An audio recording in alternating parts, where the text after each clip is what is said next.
प्रिय हनुमान, मैं तुम्हारी ही प्रतीक्षा कर रहा था।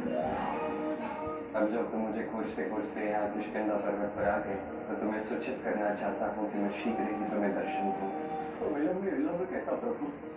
वहाँ द्वारका में श्री कृष्ण ने मुझे सबके समक्ष चुनौती दे दी कि यदि आपने मुझे सबके समक्ष दर्शन नहीं दिए तो मेरी भक्ति पर सदा के लिए प्रश्न चिन्ह लग जाएगा।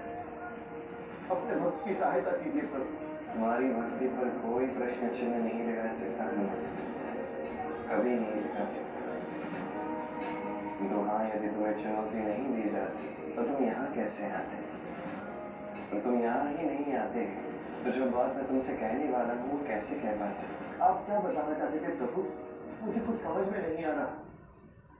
आपसे मिलने के लिए मैं इतना अधीर था, और ये प्रकाश कैसा है प्रभु? ये तुम्हारी भक्ति का प्रकाश है हनुमान, जिससे तुम्हें अंधेरे का अंत करना है। मैं चाहता हूँ कि तुम सभी मनुष्यों को समझा दिखा दो कि भक्ति की सही परिभाषा क्या है। पुनः लौट जाओ हनुमान, मैं तुम्हारे साथ हूँ।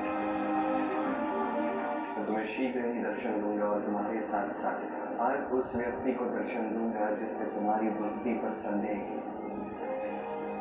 अब जाओ हनुमान, कह दो कि मैं तुम्हारे साथ हूँ, कह दो कि मैं तुम्हारे पीछे खड़ा हूँ हनुमान।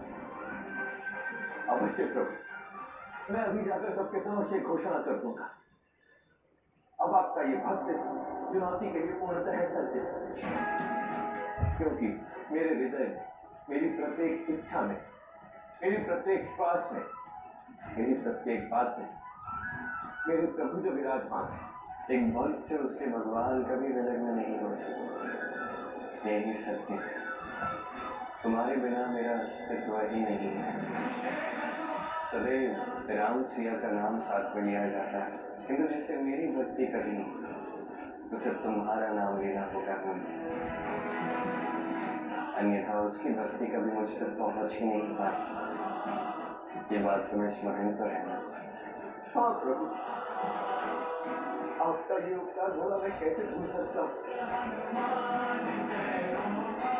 जय श्री राम।